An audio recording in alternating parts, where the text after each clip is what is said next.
It's now really my pleasure and honor to introduce a physician who probably doesn't need introduction to many of you people here in the audience, but I'm going to introduce her anyway, Dr. Helena Chui.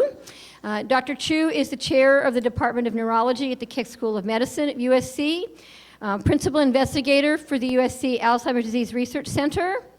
She is internationally recognized for her research in Alzheimer's disease and vascular cognitive impairment, and she'll be talking to us today about vascular cognitive impairment. I've had the honor of working with Dr. Chui for the past 3, almost 4 decades. We won't say how long. I finally call her my boss and my colleague. So please welcome Dr. Chui.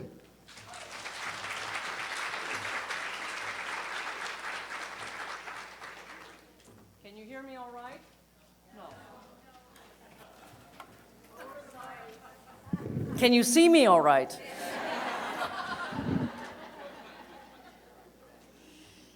It's wonderful to see many friends here. And Freddie and I can think back to when we first got into the many faces of dementia.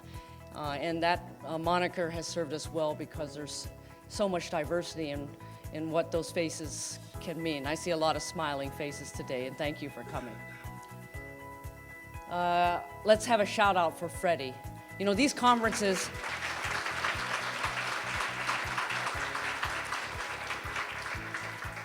I don't know why I got all the gray hair. She did all the work.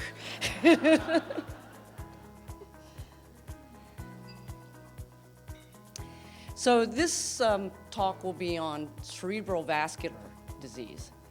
So you've heard from Dr. Chow, who is a celebrity in my opinion, talk about frontal temporal dementia, tau and TDP-43 and FUS. And then you heard about dementia with Lewy bodies and alpha-synuclein. And then you hear from Dr. Ringman this afternoon about Alzheimer's and beta amyloid and tau. Okay, it's all alphabet soup. But vascular dementia is different. So if you had the lineup of characters in front of you and you had cerebral vascular disease, and the multiple choice question is, which one of these 4 don't fit? It would be cerebral vascular disease, because all of those other are called neurodegenerative. The degeneration occurs primarily in the nerve cell, whereas cerebral vascular, we're talking about changes in cerebral blood vessels. Now, neurons and blood vessels are paired intimately. They can't survive without each other, and so one affects the other. Okay. These are the simple objectives, and then the answers on your last slide. I want to be sure as a speaker I get 100%, I get a 10, that I address the objectives. I've divided my talk into 4 portions. One is how frequent is cerebral vascular disease as a cause for cognitive impairment. And Freddie mentioned, I think, 10%? Do you remember from her introduction? Okay.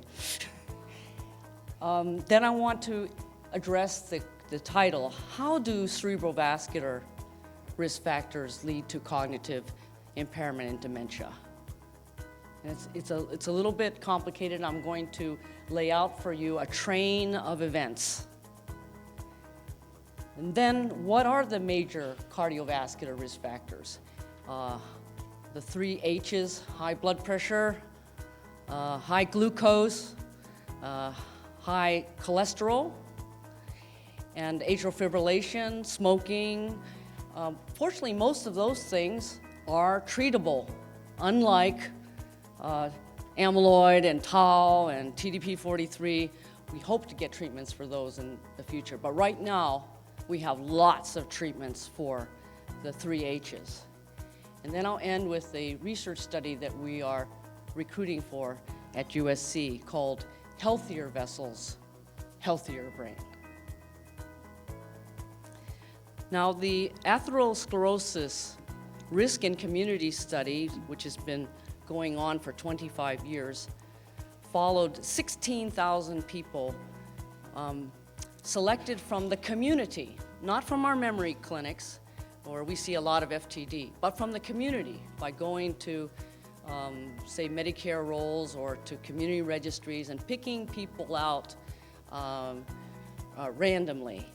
And the big risk factors for dementia after following them for 25 years were, number one, age. Oh, shoot. I'm just signing up for Medicare, by the way. My window is here. 3 months before, 3 months after, age 65. You got to remember that. It's free. So the risk for dementia doubles every 5 years after age 65. Okay, so I'm counting now.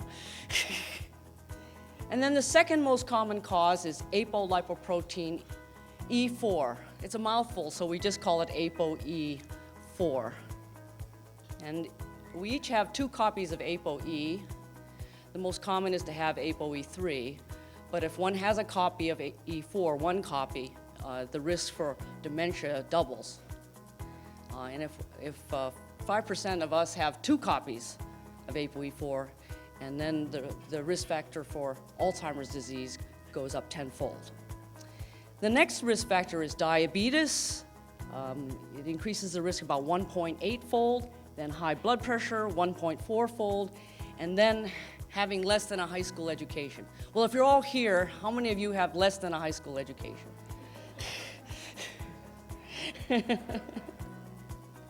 All right. Now, if you look at our risk as an individuals for the 2 big fears at late life is, am I going to have a stroke and be paralyzed and be crippled? Or am I going to lose my mind, have dementia? Am I going to lose my body, my control of my body physically, or am I going to lose control of my memory and my mind? So for women, the risk after age 65, according to the Framingham study outside of Boston, another epidemiologic study, is that the risk for stroke is like 1 out of 5. The risk for dementia is about 1 out of 5. And for men, the risk of stroke is higher, but the risk for Alzheimer's is lower. I think for men, it's that the vascular side is the major risk earlier, like heart attack and stroke. And then for women, after menopause, women catch up with vascular. But women live longer, and since dementia doubles every 5 years, if people live into their 80s or 90s, well, there's going to be more dementia. So you see the overall risk for women is higher here than for Alzheimer's than for men. And this is from an autopsy series. This is not from a community series, but this is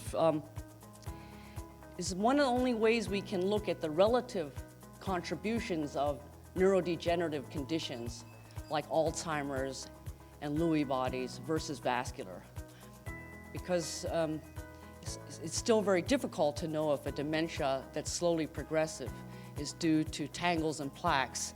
Although Dr. Brasky is going to show you how we've made breakthroughs now in imaging and don't need to wait for autopsy. But in the old days, a lot of these series were based on the autopsy confirmation and the categorization into Alzheimer's, amyloid and tau, or FTD, tau, and TDP43, or Lewy body disease, alpha-synuclein, or vascular disease, stroke. And you can see these things going up with age, but the purple, the little green one here,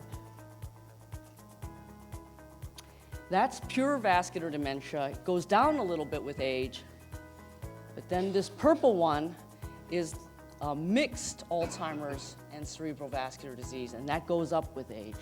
The blue one there is Alzheimer's disease. And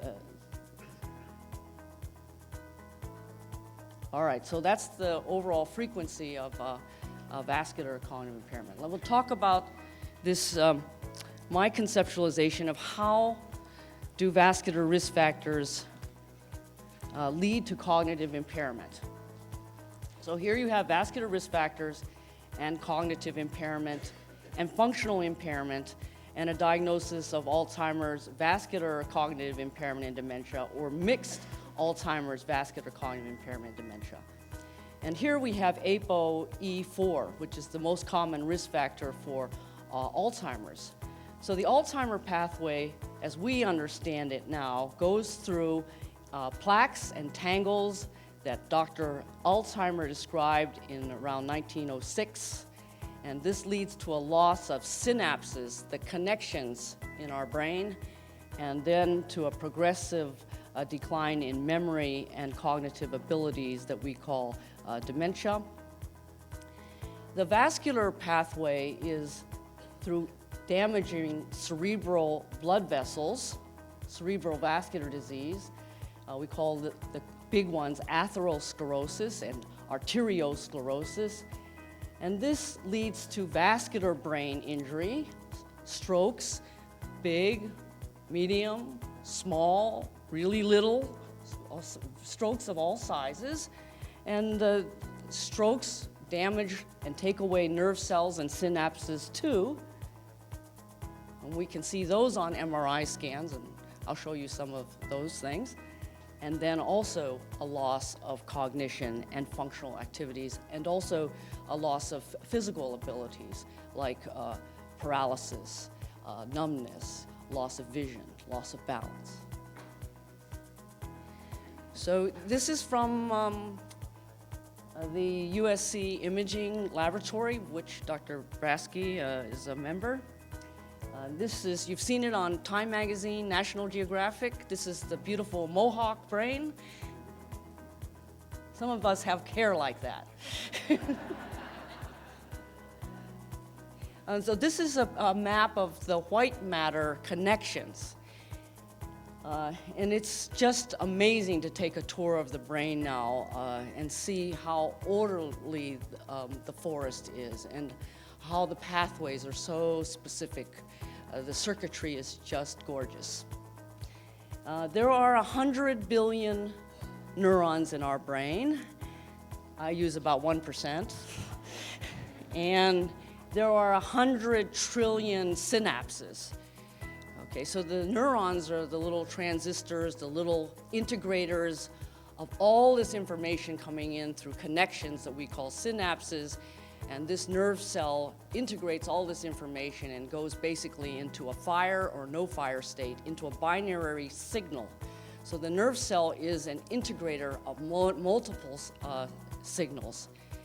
And then the neuron will discharge and send a signal down to its neighbor, or it will hold. And then this is amazing ensemble.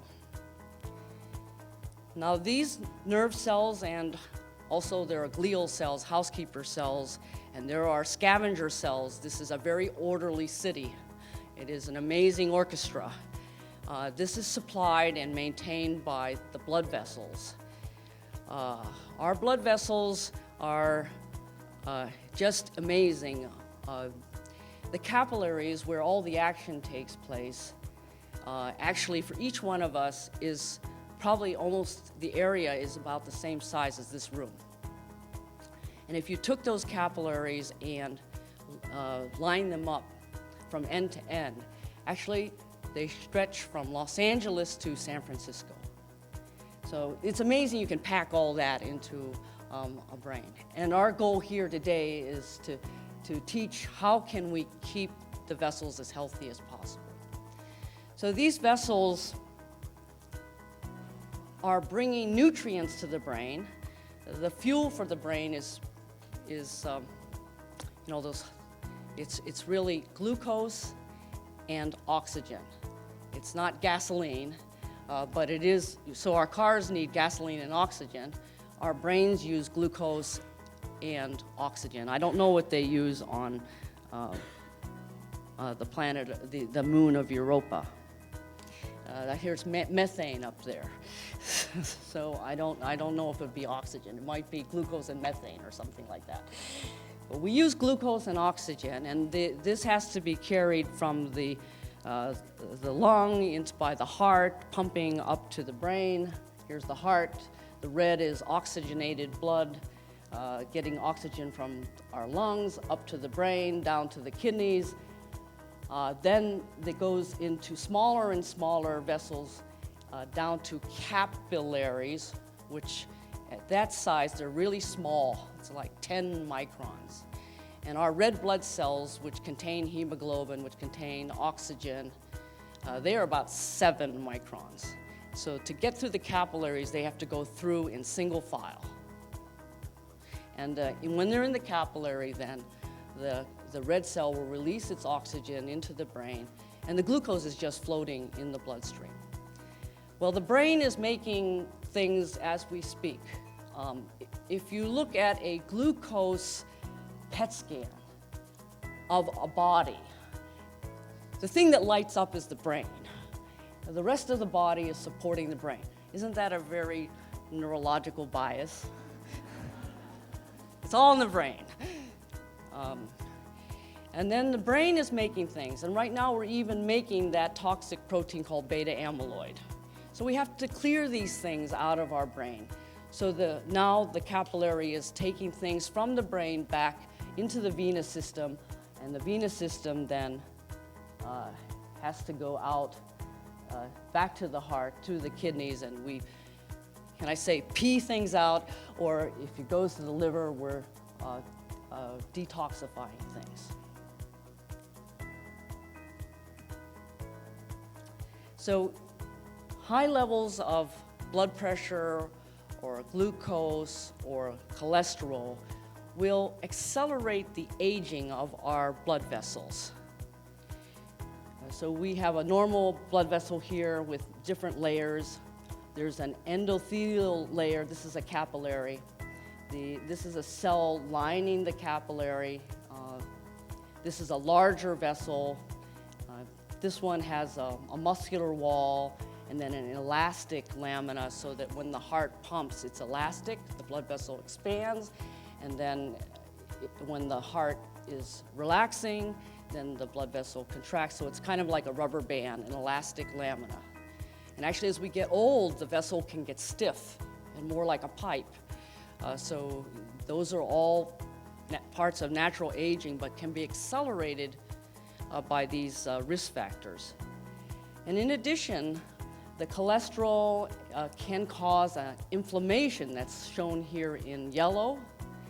These are called atherosclerotic plaques. You know, the dentist tells me anyway, too much plaque. That's one kind of plaque. And then the neurologist will say, you've got amyloid plaques. Okay, that's another plaque. But the cardiologist will tell you, you've got a plaque.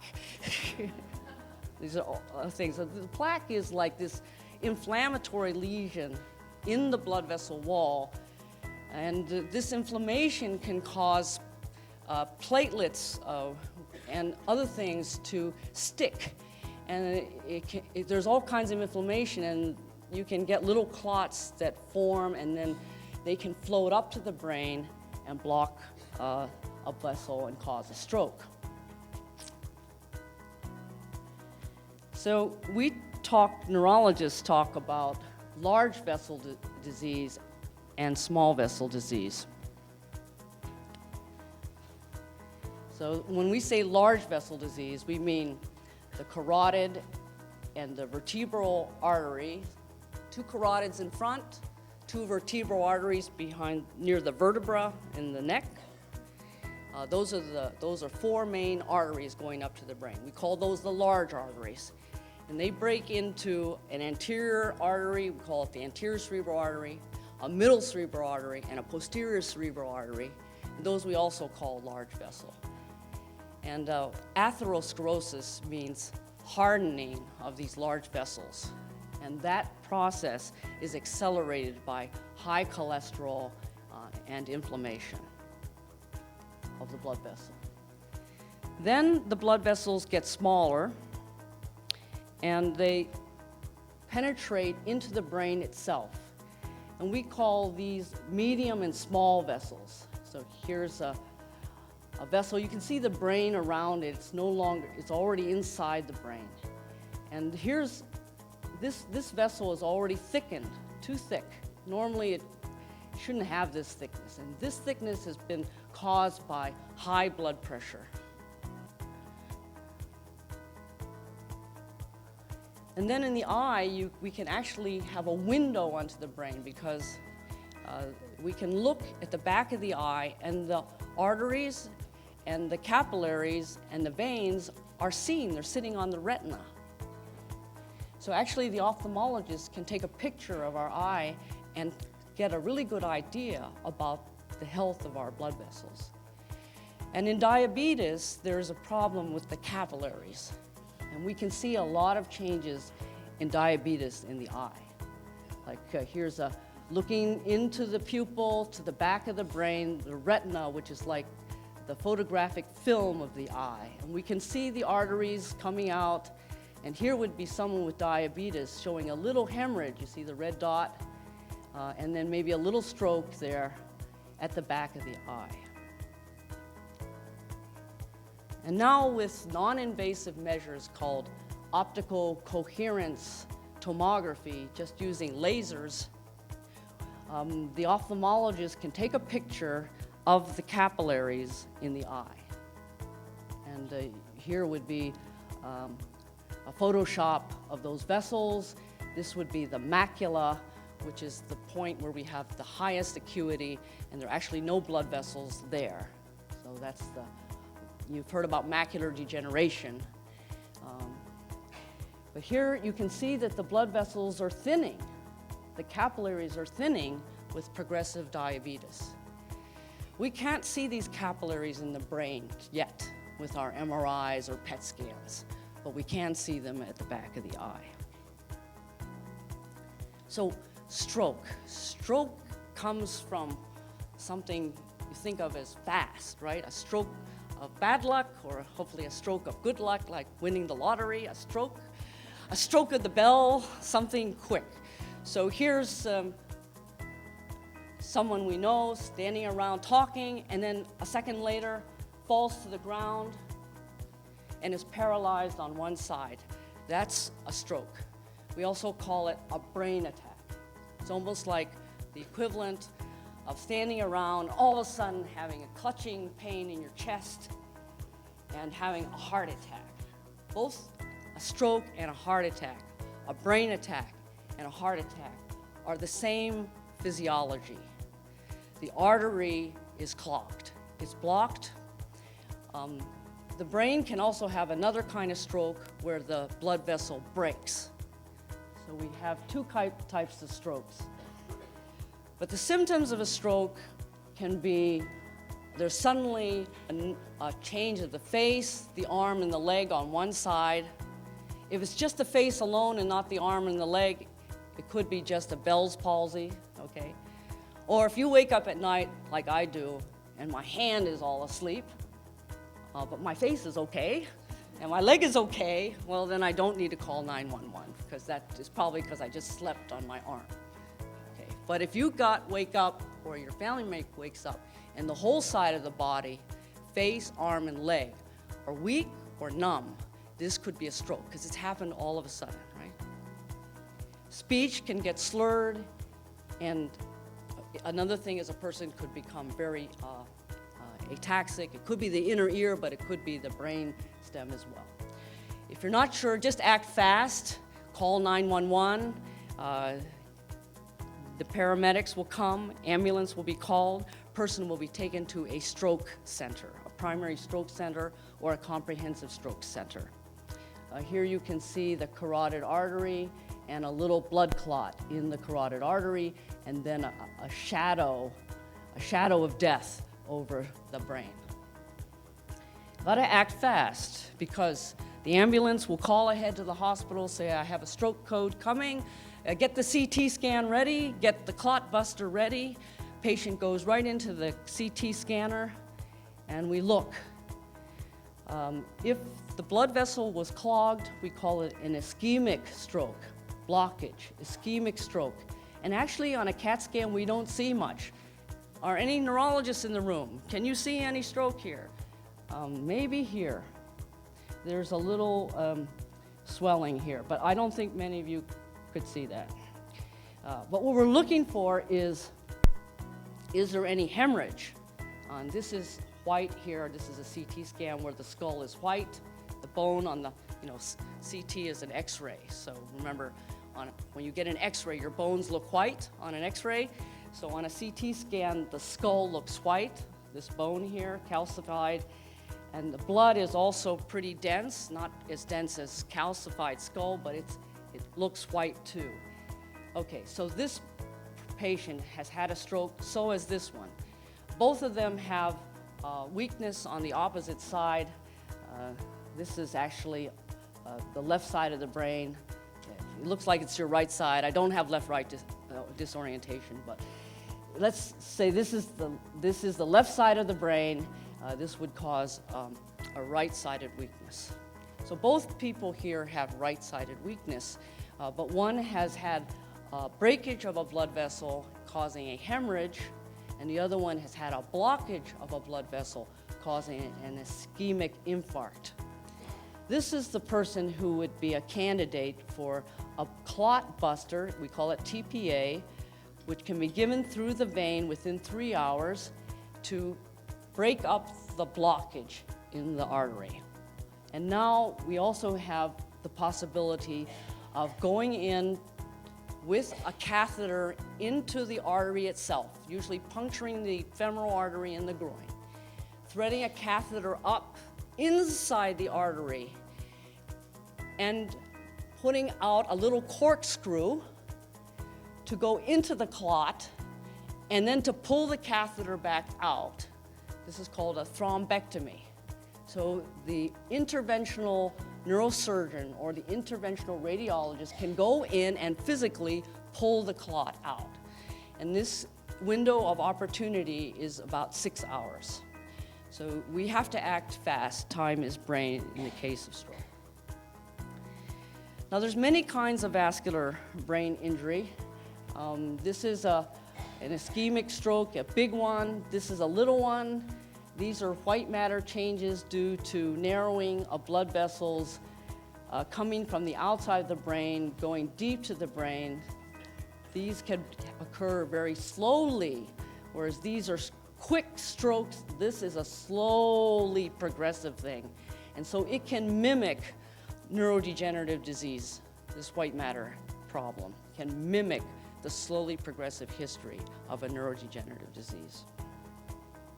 And here is a scan that's showing a little magnetic field from old bleeding and release of hemoglobin from red cells, which contain iron. And the little iron from an old bleed will create a magnetic field, an iron field, and that can be seen in MRI too. We call them microbleeds. So a stroke actually is only the tip of the iceberg of what's going on below the surface, and that is cerebrovascular disease like atherosclerosis or arteriolosclerosis or capillary disease. Stroke is just the tip of the iceberg when the blood vessel is actually closed, blocked, or broken. And the symptoms of vascular cognitive impairment can be stepwise decline whenever there's a stroke, or if there's a blockage of really small capillaries or the deep white matter changes, it can be slowly progressive. Now, what type of cognitive problems are associated with vascular cognitive impairment? In Alzheimer's disease, we see a real problem with short-term memory. And in dementia with Lewy bodies, we see a lot of problems with attention. I drew these three triangles here as a way of organizing cognitive functions. So I have a base triangle here saying that if something's wrong with being awake or motivated or paying attention, everything above will suffer. And I made a big triangle up here at the top called executive function, which means that if you have a problem with executive function, everything below will be affected. But in the middle, I put these core higher cognitive functions like short-term memory, visual spatial abilities, and language. And there are these subtle differences in patterns with Alzheimer's disease, starting with memory problems, and dementia with Lewy bodies being associated with a lot of concentration problems. And frontal temporal dementia may be beginning with aphasia. In vascular cognitive impairment, there is no typical patterns. So it depends on the location of the stroke. Location, location, location, just like Los Angeles real estate values. Okay. So if the stroke was in the left side of the brain, there's a right-sided paralysis. There's a aphasia if the person was right-handed. If the stroke is in the right side of the brain, it's a left-sided weakness, and there could be visual spatial problems. If the stroke was in the posterior cerebral artery, there's blindness off to one side, left, right. If the stroke was in the brainstem, there could be all this ataxia or imbalance. It's location, location. What vessel was closed? What part of the brain? Was it the library, the fire department? Was it the Radisson Hotel? Which highway went down? Okay?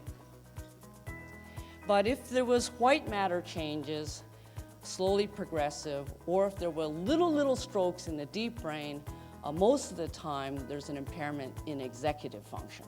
Okay, that's a tough one, Dr. Chui. What's executive function? I think of executive, the chief executive, it's the head of the company that gets all that big salary.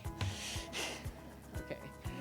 So executive function, there's a couple things that we think about. It's the ability to manipulate things in the current working space in the mind.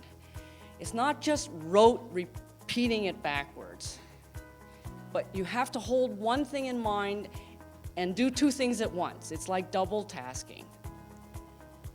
Shifting back and forth. Planning, sequencing, something for the future. What pieces go first so that I can have a party tomorrow afternoon? Got to go to the grocery store, got to buy the hors d'oeuvres, got to cook, got to set this out, got to get the name tags. All that sequencing you're doing. So in the Fulstein mini mental state test, actually there's no good test for executive function. But in the modified mental state, or the MoCA, there are a couple of good tests for executive function.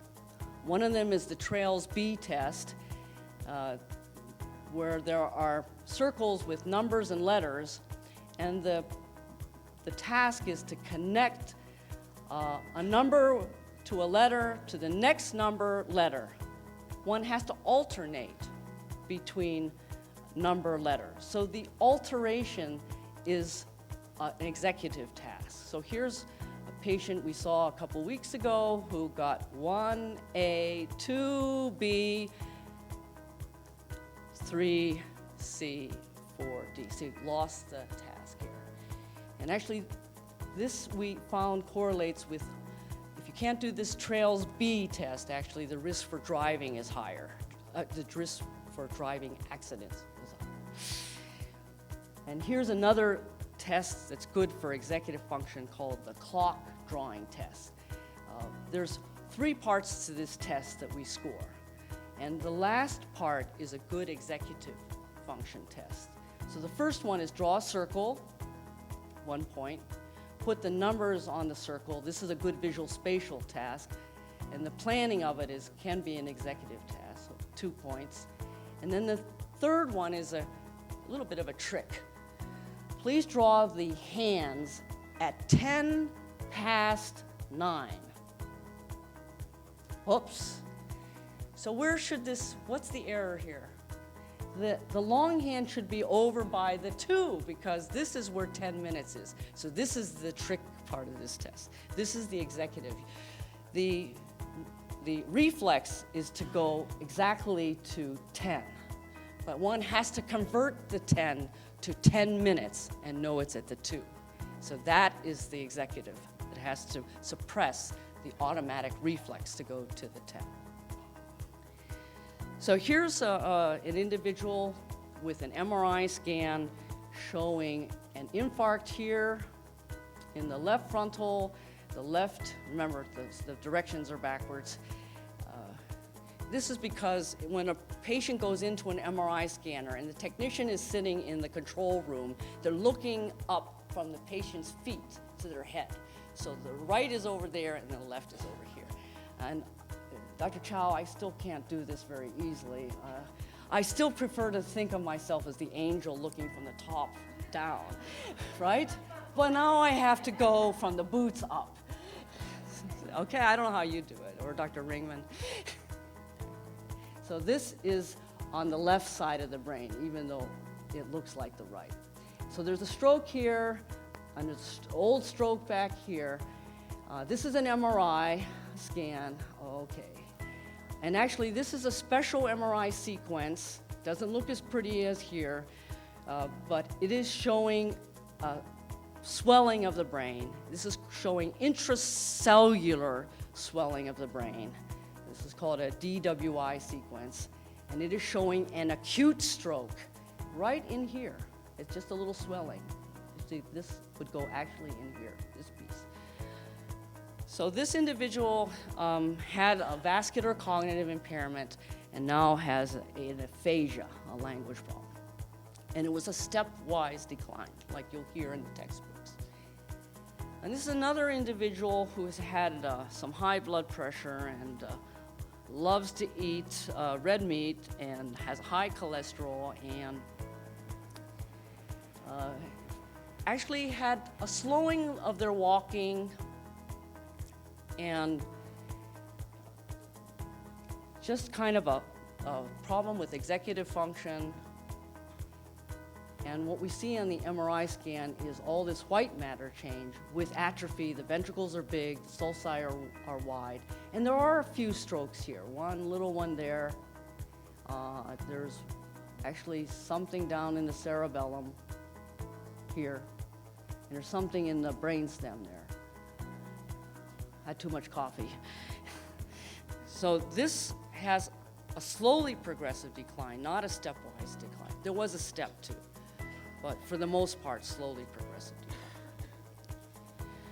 All right, so then here are two individuals that have had slowly progressive declines, and maybe this one has had a little stepwise decline. There's a little infarct here.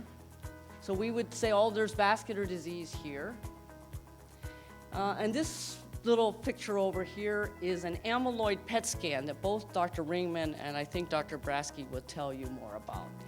This is a negative amyloid PET scan.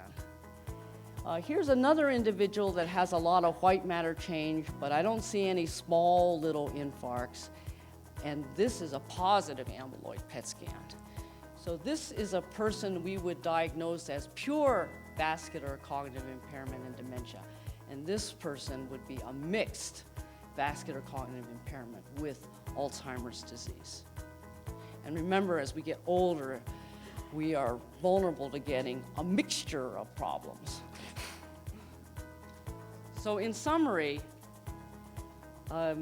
vascular risk factors lead to cerebrovascular disease like atherosclerosis, arterial sclerosis, which lead to vascular brain injury, strokes, big and small, which leads to changes in brain structure and function and a cognitive impairment that is often stepwise, but can be slowly progressive if there's white matter changes, and can be a mixture of vascular and Alzheimer's disease. Okay, can I sit down now? Okay, so I'm going to go quickly now because I finished my response to the title question. Just a couple bonuses now.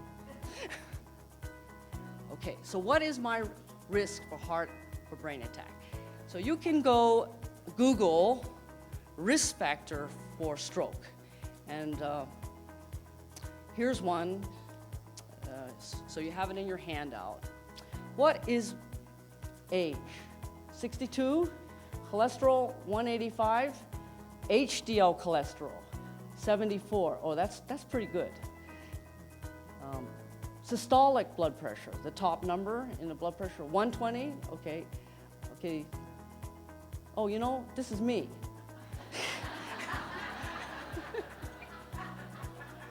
A few years ago.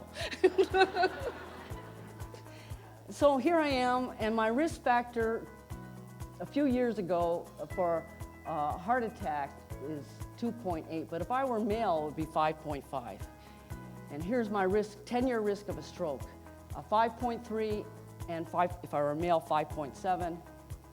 So this is my overall risk for a cardiovascular event, either a heart or brain attack, 8.1, but if I were a male, it would be 11.2.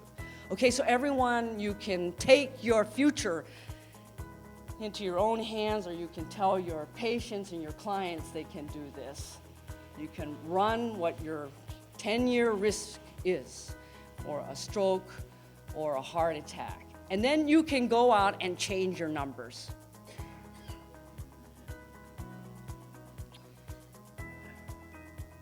So these are some of the things, the life simple sums.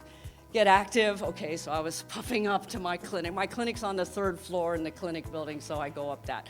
But actually, those are long stairwells, so I give myself 1.5 stairwells.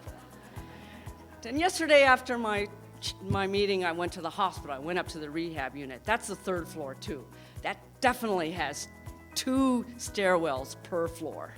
So I went up 9 flights of stairs yesterday. Okay, I would call that active. No, not really. Eat better, lose weight, stop smoking, control cholesterol, manage blood pressure, reduce your blood sugar. Life's simple. Oh, so simple. So simple.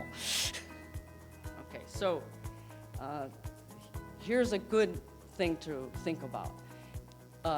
You can use your heart rate to assess your cardiovascular workout, assuming you're not on a medicine that blocks your heart rate. And you can, how many of you have Fitbits or things like that? Thanks. Okay, so you can take your maximum recommended heart rate is 220 minus your age. So as you get older, okay, your maximum expected goes down. Whew. Okay. And then for health, you can, versus fitness. For fitness, you need to exercise greater than 30 minutes at a time versus a cumulative of 30 minutes. So going up 3 flights of stairs, I'm doing that in less than a minute. That doesn't really count. That's you have to accumulate that over the day. Do it more times and you get your heart rate up. It doesn't have to be to the maximum. So all this stuff is available on Google.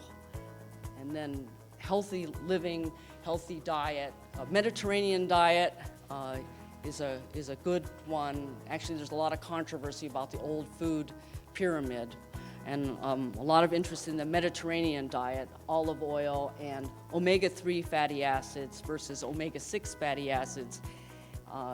Fish, especially the exercising fish. I shun the farm salmon. I want the wild salmon, but it's a lot more expensive. So, and then there are plant sources, the oils and nuts. And as I mentioned, there's many medications to lower blood pressure, sugar, cholesterol. And if a person has already had a stroke, we use antiplatelet medications and anticoagulant medications.